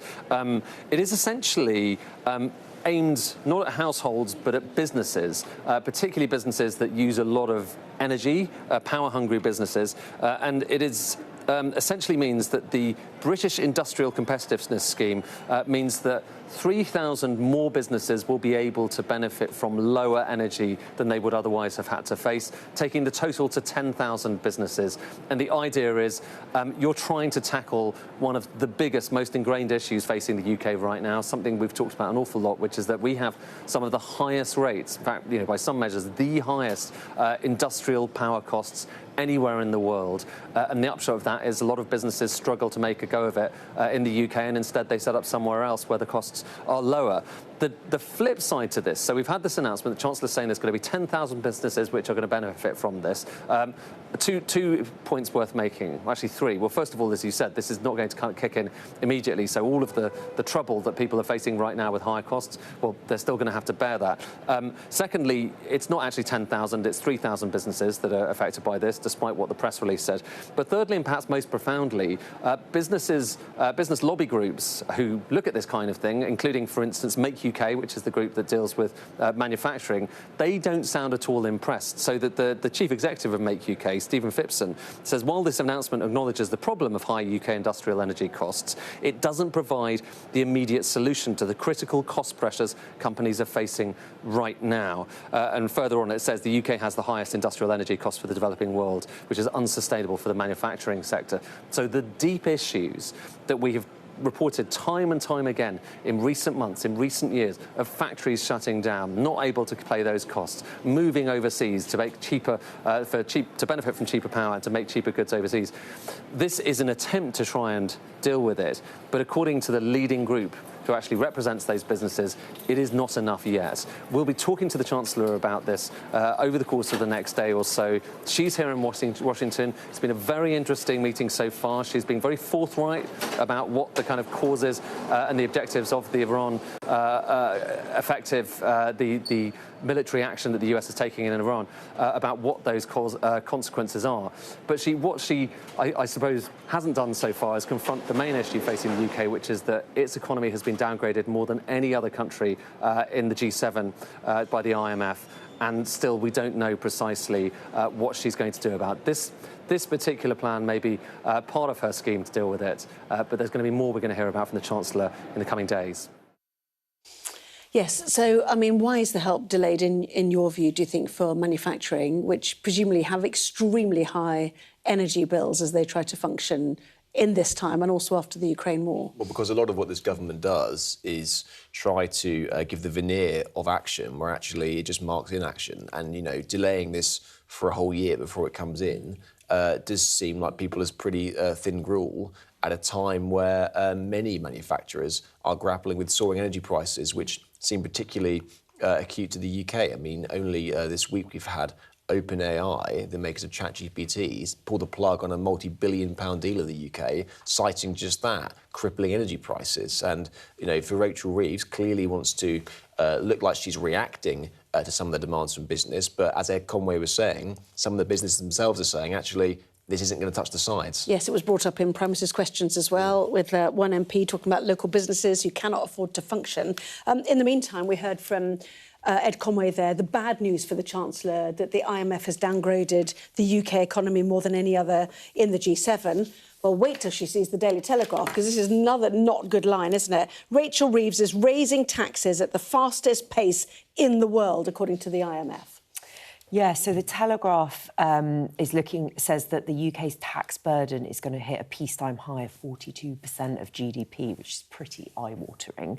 Obviously, this is a pretty gloomy story. I think it's important just to reflect the fact that, obviously, a lot of decisions the government has made, they can answer for them themselves, but they are building on a situation where we had the pandemic, we had the war in Ukraine, there's a huge amount of debt, and that has made Rachel Reeves has such a small room for manoeuvre with that kind of hanging around her neck. Yeah, but those elements that you mentioned affected other countries as well. Mm-hmm. The Telegraph says taxes are poised to rise almost 3 times faster than in France over the next 5 years, equating to an extra £130 billion of taxes per year since Labour took power, or 4,500 more per household. We're getting taxed closer to levels in high-tax countries such as Denmark than to the level in the United States. It's always been said, hasn't it? We want Scandi support and US levels of taxation, just very quickly. And I was going to say, I think it goes back to what John was saying earlier about just this government's... this government seems to just duck the difficult decisions. And, at the moment, most economists say that our economy is on the verge of essentially breaking just because of how crippling our debts and our public spending are. By the end of the decade, this says we're going to be raising £130 billion of taxes since when Labour got into the end of the decade. At the end of the decade, the OBR forecasts we're going to be spending £400 billion on welfare. A large proportion of that is the triple lock in the state pension. A large portion of that is health, disability benefits, UC spending, something which Labour promised they're going to get to grips with. And at the moment, it seems there's been absolute tumbleweed on it. OK, and as I said, we'll hear more from Rachel Reeves from Washington tomorrow. Ed Conway's there to talk to her. Lots more still to come. The Prime Minister calls on the social media companies to sort out their responsibilities for children's online viewing. They have been summoned. Back with that in a moment.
The best thing about being a Sky News journalist...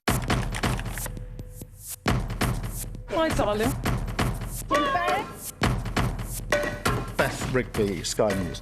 ...is being a Sky News journalist. You said to people, I'm not coming back for more, but you have come back for more. Well, let's kick off and make a statement.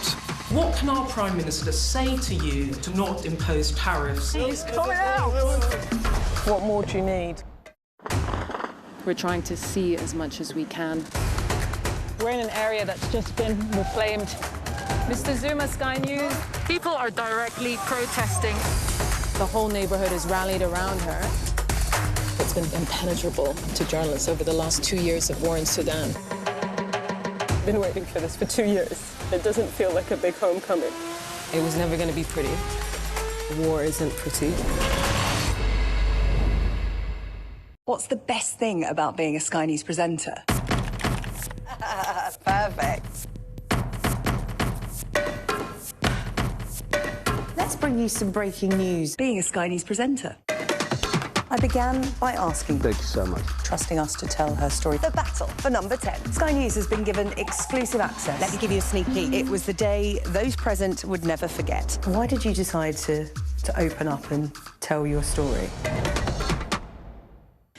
Well, more news which broke in the past hour tonight. The Prime Minister is calling in the bosses of some of the biggest social media companies to Downing Street tomorrow about taking responsibility for the safety issues affecting children online. So, John Craig is here, our chief political correspondent. The idea about banning under 16s from social media has come back again tonight, hasn't it? But why the summons in Downing Street tomorrow, John? If in doubt, call a summit. I mean, to be fair, he's not the first Prime Minister to do that.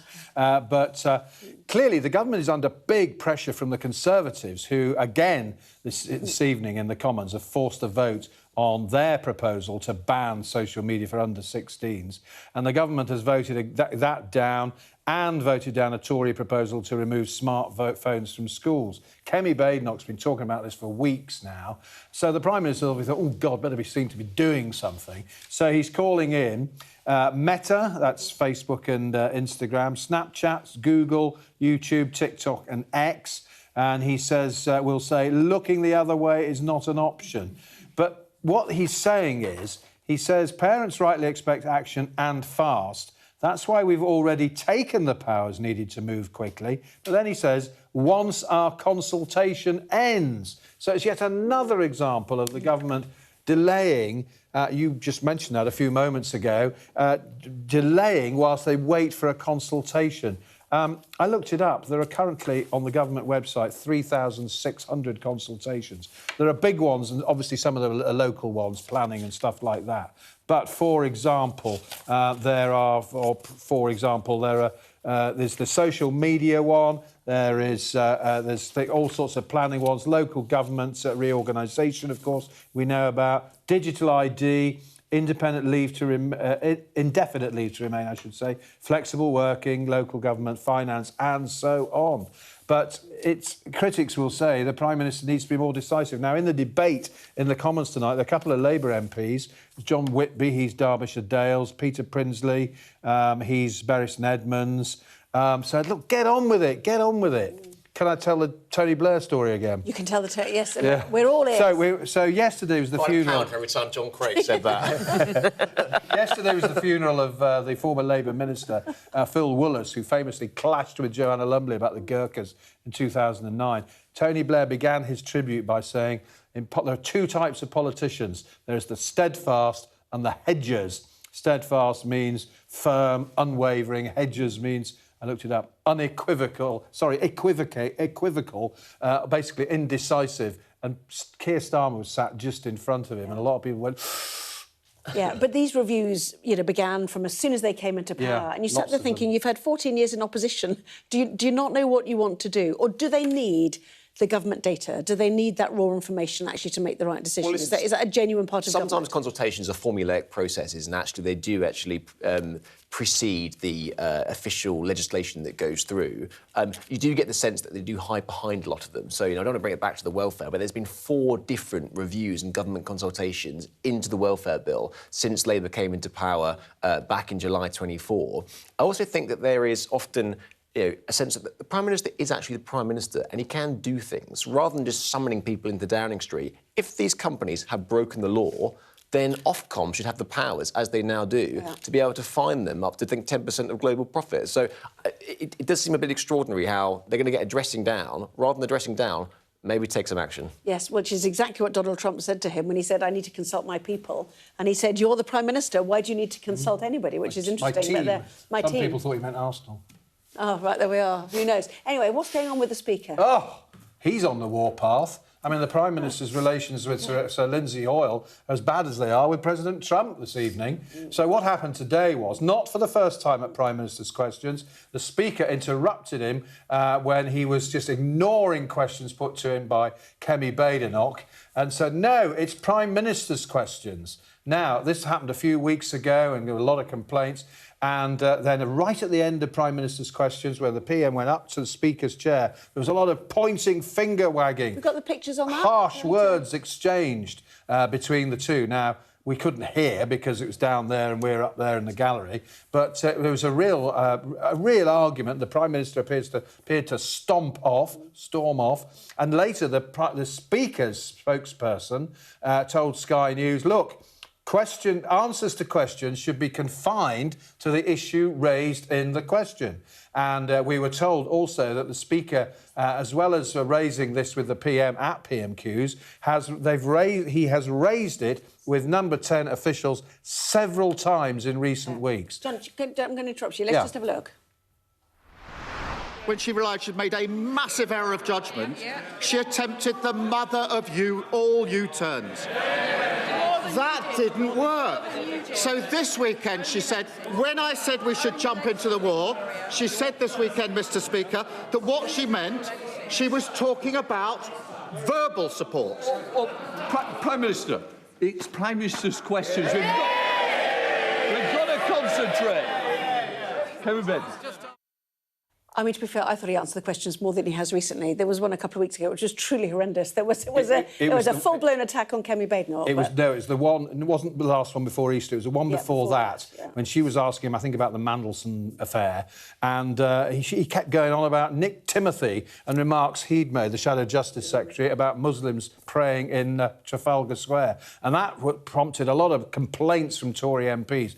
I mean, a lot of Prime Ministers dodge questions. Of course they do. But I think he is the worst offender. And he's not doing him any favours because... It feels like a new strategy since he survived the near Night of the Long Knives, doesn't it, don't you think? Well, it frustrates Labour backbenchers as well, I think, as well as the opposition. And it just doesn't look good.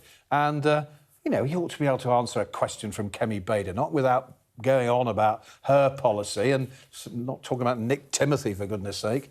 I actually thought that, you know, a few months ago it seemed that Keir Starmer was finding his feet in Prime Minister's questions and was looking a bit better, but he clearly senses mileage in the fact that Kemi Badenoch wanted to sort of join this conflict to begin with, and therefore he constantly goes back to it. It's like a crutch every single time. Kemi Badenoch can ask him, you know, is there anything about the Iran or defence, and he goes back to that. But Kemi Badenoch asks him what's the price of fish, and he comes back saying he wanted to go into the conflict to begin with. It just makes him look silly rather than actually turning it back on Kemi Badenoch. And picking a fight with the Speaker is never a good move. Yeah. We're so over. I'm wondering if we take a break now. I'm just asking the question out there. What do we think? Yes, they say yes. We'll take a break, come back with the front pages. Back in a moment.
I urge you not to look away.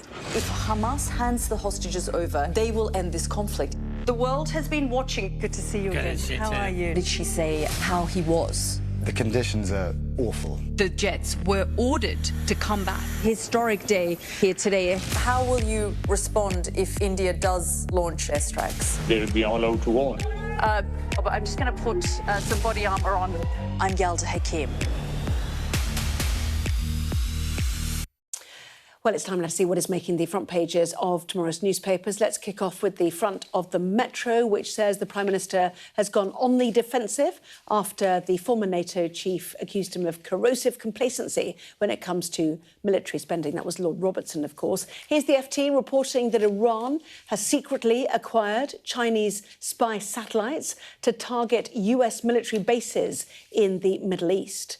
The Eye front page looks at anger in China at the US blockade of the Strait of Hormuz, a waterway the country relies heavily on, of course, for its oil.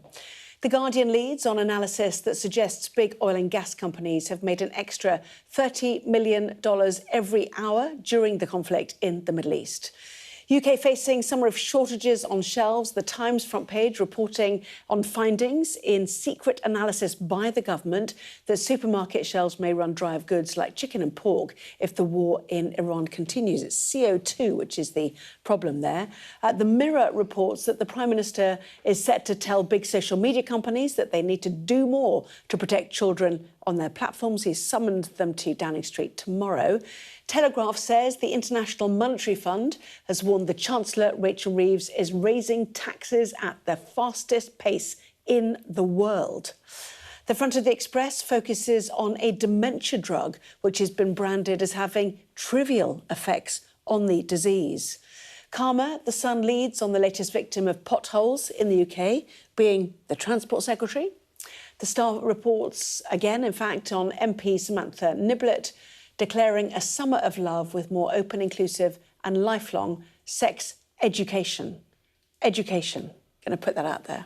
Let us go to the Daily Telegraph, which last night reported ahead of the May elections on what might happen in Wales. Tonight, Lizzie, it is about Scotland. What are they suggesting? So the Telegraph has got a major poll, one of these MRP really detailed polls, which shows that the SNP is on course for a majority in Scotland for the first time since 2011. This would obviously be a major development because the SNP have always argued that if they got a majority in Holyrood, it would give them cause and justification to call for another independence referendum. Now, in this piece, the Telegraph makes mention that Wes Streeting has ruled out another vote on the union, even if they did win a majority, and I suspect that that would probably hold. But it will if this did happen, it would put huge pressure on the UK government. And one wonders, is this the collapse of Labour, which did remarkably well in the general election? I think the SNP lost 39 seats of MPs. I know this is a Holyrood election, or is it that the SNP has managed to, reclaim its support base? So where is the failure or the gain here? It seems to be totally the Keir Starmer effect, and I think it's probably why you saw Anas Sarwar, the Scottish Labour leader, who was odds-on favourite to be the next First Minister of Scotland not a few years ago, come out and call for Keir Starmer to resign. He is at pains to distance himself from the Westminster government, which finds itself, like in lots of areas of the country, totally unpopular. And the SNP, the Lazarus-like revival which they've had, having rattled through the different First Ministers, being embroiled in all manner of scandals, having their former First Minister arrested, Chief Executive charged. It is just incredibly, I think, shocking to a lot of people that they've managed to not just regain power, but look like they're going to increase seats. Yeah, and who is it who's denying that they'll get into bed with reform? It's an extraordinary row, which happened, I think, as a Channel 4 debate yesterday, in which Malcolm Offord, who's the Reform Party leader in Scotland, hit back at claims from Anas Sarwar that he was part of a racist party by saying, well, hang on a minute, Mr. Sarwar, that's not what you were saying when you strolled up to me in a town hall in Glasgow a few weeks ago and said that me and you need to work together to get rid of the Scottish nationalists. Anna Sarwar has obviously denied this, but it's made for quite an interesting subplot, hasn't it, in this, Absolutely race going in Scotland. Yeah, it really is, genuinely. But, I mean, as you say, what a turnaround for the SNP compared to the general election. Lizzie, The Guardian talks about the BBC and the announcement to staff at 3 p.m. this afternoon that 10% of the workforce look likely to be cut. Yeah, a really devastating number of job losses proposed. As many as 2,000 people could lose their jobs. This is part of a big cost-cutting drive, which seems to have been set in motion before the start of the new Director General, Matt Britton, who's coming over from Google. I mean, the BBC says it needs to cut £600 million, about 10% of its approximate annual costs, and obviously a lot of jobs appear to need to go. This is, I mean, I think it's obviously very bad news for all the people affected and raises lots of questions about the BBC's funding model. Is it sustainable? Is it fair for the taxpayer to be, you know, is the taxpayer being asked too much? How can the BBC compete in this kind of broader landscape? I think when this charter review comes up, I think that the current funding model is almost inevitable now to be reformed in some way. I mean, the fact that you fund it just from the licence fee, in which dwindling numbers are paying it, I think it seems inconceivable. They've ruled out it coming out of general taxation because they think that will be too regressive, but they have opened up the idea of having adverts on the BBC or a subscription model where you'd have to pay for box sets on the BBC iPlayer, something like that, so actually the BBC can start paying its way rather than just relying on general taxation. But, I mean, as Lizzie said, it is gutting for everyone whose job's on the line here. Yeah, it would be gutting to pay the licence fee and pay for box sets, though, mind you, wouldn't it, to be fair? It would be. Let's go to what is reported on the front page of the Daily Express and, indeed, in a number of other newspapers like the Daily Telegraph, this idea that Alzheimer's wonder drugs do not work. Lizzie? This is a really devastating story. I mean, I think for a number of years there's been this theory that a specific kind of protein could be targeted and that would really make a difference against what is such a terrible disease.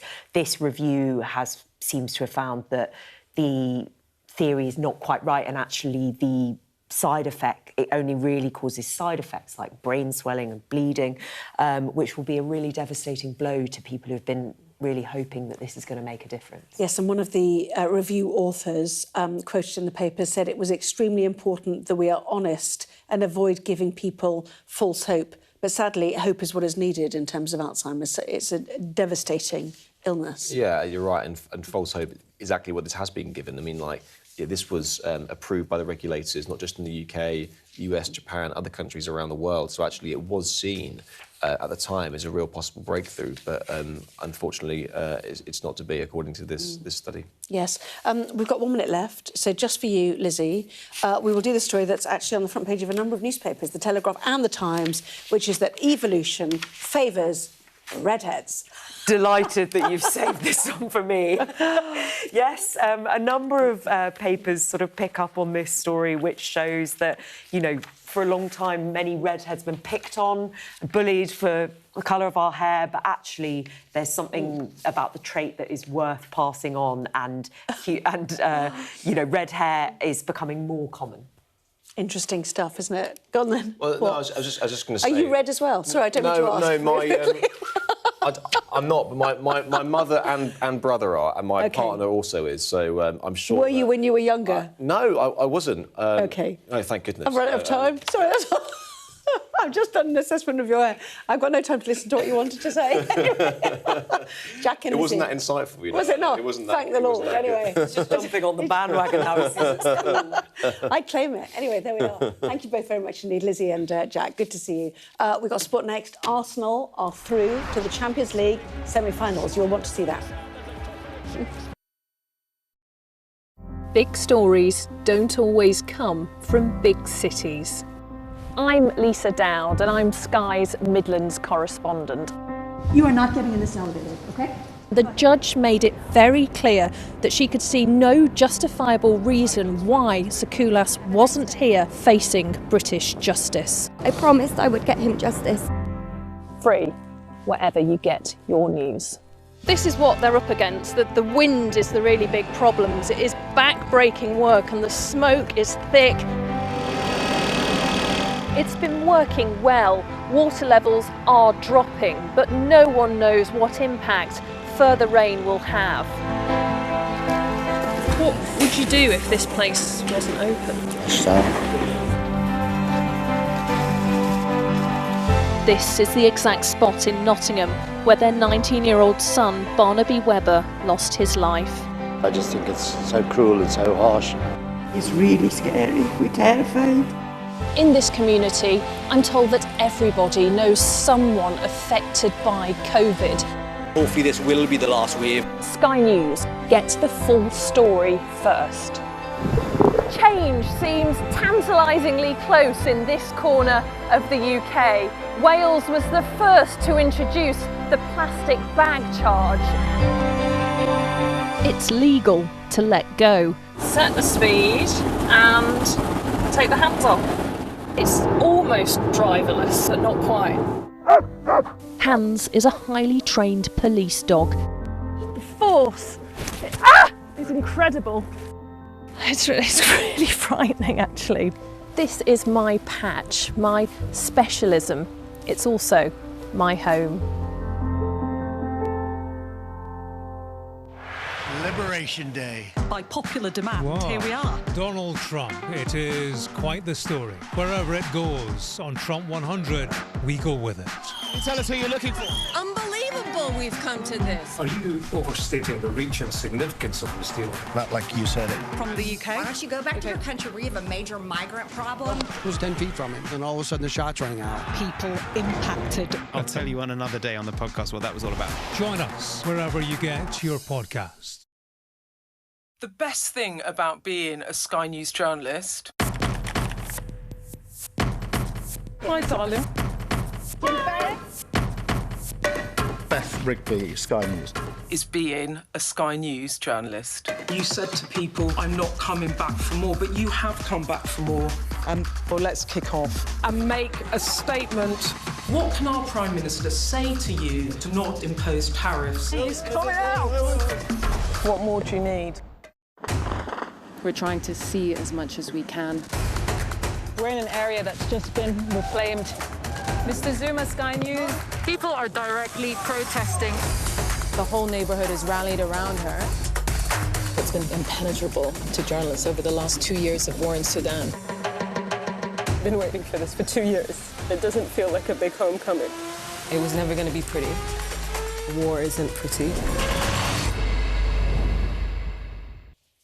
Well, it is time for the sport. Let's get the very latest. Here's Mike.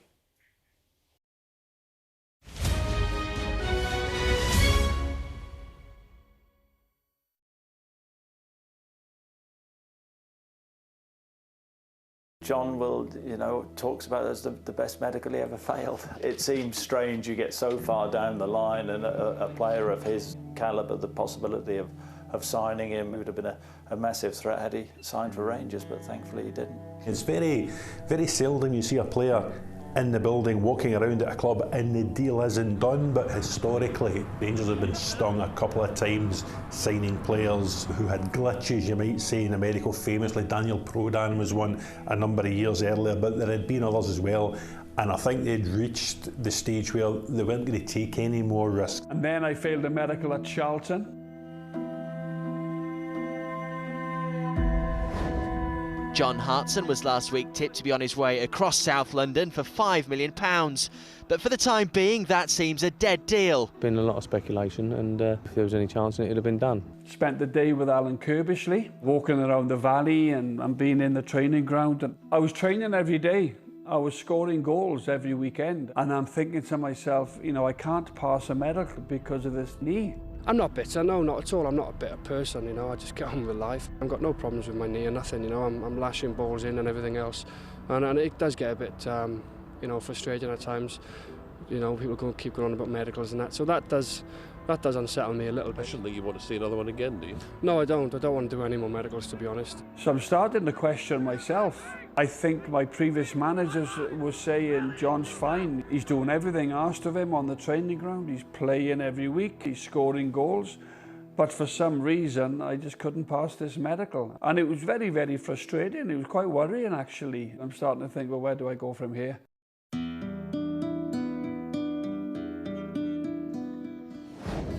As transfer soap operas go, this one was beginning to rival Coronation Street. Wimbledon have waived their £5 million fee. The Sky Blues will pay every time the Welsh international pulls on their shirt.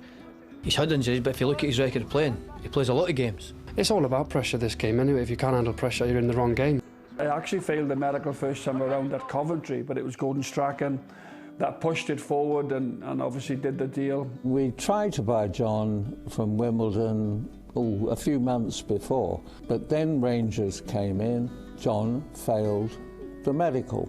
We went back to Wimbledon, ended up doing a deal with Wimbledon to buy John for $750,000. I trusted Gordon implicitly. You know, if Gordon felt strongly enough and he'd got a commitment out of John, that John knew his own body, he'd certainly not miss games for the sake of his knee.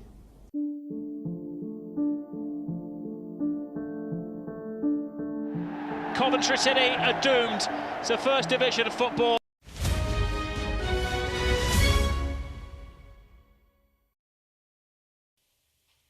Mike, thank you for that. Let's take a look at the weather now. Dinner under the stars tonight? That reminds me of our travel insurance. You mean All Clear Skies? All Clear Travel Insurance sponsors Sky News Weather. Well, the next few days will bring widespread showers or more general rain, but the weekend does look more settled. Many places then will have a mild and fine start tomorrow. There will be a scattering of blustery showers. Much of Wales and northern and central England will stay dry through the morning with sunny spells. Central parts of Ireland will be similar. Elsewhere, showers will develop more widely with hail and the odd rumble of thunder possible. The southwest of Ireland will see more general rain moving in. A bit cooler, fresher than today, less windy. The afternoon will see cloud and patchy rain extending to many areas. All Clear Travel Insurance proudly sponsors Sky News Weather. Well, that was the wrap. Thank you so much for watching. All the top stories coming up right here on Sky News. The latest on the prospect of talks over Iran again. Back soon.